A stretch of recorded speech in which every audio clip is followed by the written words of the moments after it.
Never in a million years did I think a simple copper bracelet like this would have me on a deep dive of what copper's connection to God is. But come with me because I'm going to take you on a fascinating little ride, this deep dive rabbit hole that God took me down, and I am so glad and forever changed. Let's get into it. I'm going to try to put up some timestamps, so if you're not interested in the backstory of how I came upon copper and you just want the nitty gritty, exactly what copper's connection to God is, I'm going to put that right here. Now let's get into it. So about, I would say 1 or 2 months ago, all of a sudden I just had this need for copper. I wanted a copper bracelet, didn't know where this was coming from. I just wanted it. Obviously it was Holy Spirit directing me somewhere, but I didn't realize that. So I kind of gave up because I was really just like, what's real, what's fake, what's going to be authentic. So I just kind of let it go. But randomly, about a week ago, this company came into my inbox and they were like, hey, we have a copper bracelet for you. Do you want it as a free sample? And I was like, yes, please. So I've heard many healing benefits of copper, and I got really excited once I received it because I went on a deep dive, and there were a few things that they claimed about copper. Number one, that it's good for inflammation, and number two, that it's good for pain, and number three, it's good for purification purposes, so you can literally put your water in it and it will purify your water. And the most notable for me and the most exciting for me was that it deepens your connection to God and allows you to be able to hear Him clearer. But of course, I'm like, are these claims real? Like, what is the science behind this? So then Holy Spirit directed me to go into the Bible and check out where copper is used in the Bible. So the first one that I stumbled upon was Exodus 27:2. I'm going to put it up right here so we can read it together. So this is what it says, Exodus 27:2. Make a horn in each of the four corners so that the horns and the altar are of one piece, and overlay the altar with bronze. So I was like, there has to be a practical reason why God would instruct them to make the tabernacle and include copper specifically. So then Holy Spirit said, hey, go look up what copper's number on the periodic table is. Let's go back to Exodus 27:2. 27 plus 2 equals 29. Guess what copper's number is on the periodic table? It's 29. Exodus 27 plus 2 equals 29. So even the placement of this chapter and verse was so intentional that God literally put.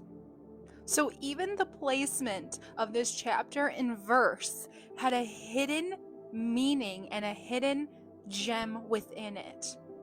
Only an intentional, all-knowing, powerful God could do something so poetic, so beautiful, and so intentional. So then we go to Exodus 30:18, okay, which says, make a bronze basin with its bronze stand for washing, place it between the tent of meeting and the altar, and put water in it. Aaron and his sons are to wash their hands and feet with water from it. Whenever they enter the tent of meeting, they shall wash with water so that they will not die.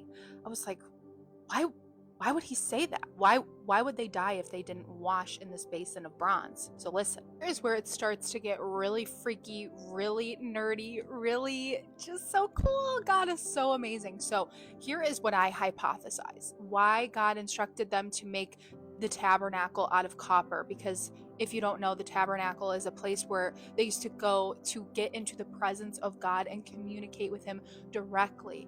And why did God tell Aaron, if you don't wash in this basin, then you will die? Well, here is the thing.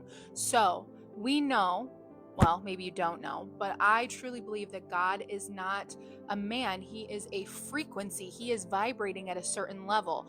They say it's about 963 hertz. So let's just say that that's true, right? He's vibrating at 963 hertz. A human body is resonating at 100 hertz, about 60 to 100 typically. A sick body might be less than that, and then death begins at 25 hertz. So here is what I found out about what would happen if a object that was vibrating at 963 hertz came into contact with an object that was vibrating at 100 hertz. Listen to this. Remember this right here. Let's talk about this. So a healthy body is vibrating. Oh, I was wrong. I thought it was 100, but I guess it's 62 to 70. When you get sick, you're vibrating at 57 to 60. Chronic diseases, 55. And then cancer and serious illness, 42. And then death begins at 25 hertz. Now, here's what could happen if an object that is in contact with another object vibrating at a much higher frequency. What could happen is something called destructive interference, which means that the higher vibration could literally cancel out the lower vibration. Now, why would God instruct them to use copper? Well, let's look at this. Copper is a conductor of energy. It's one of the best ways to conduct electricity and carry and transfer energy efficiently. It doesn't generate its own frequency, but can resonate with external electromagnetic waves, including the body's bioelectrical field. Now we're going to jump over to Numbers 21 because this is another instance of God explaining the power of copper. So the Lord sent venomous snakes among them. They bit the people and many Israelites died. The people came to Moses and said, "We sinned when we spoke against the Lord and against you. Pray the Lord will take the snakes away from us." So Moses prayed for the people.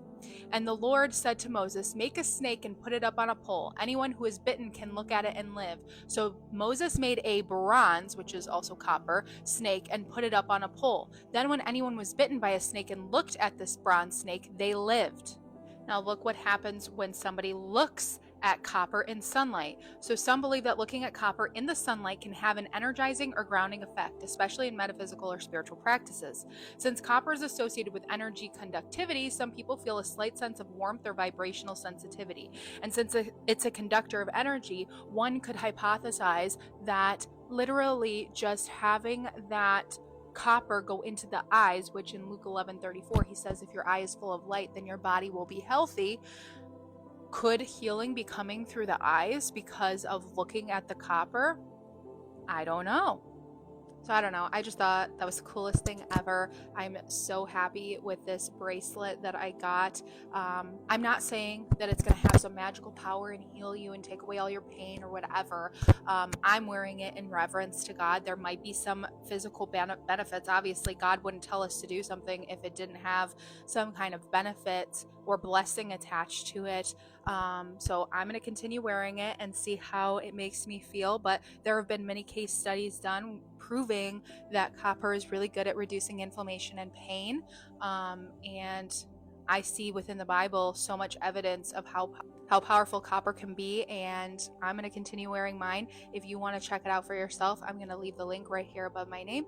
You can go ahead and check it out or don't, whatever you want. I don't really care. I just thought that was so cool, and I'm going to continue sharing how cool my God is.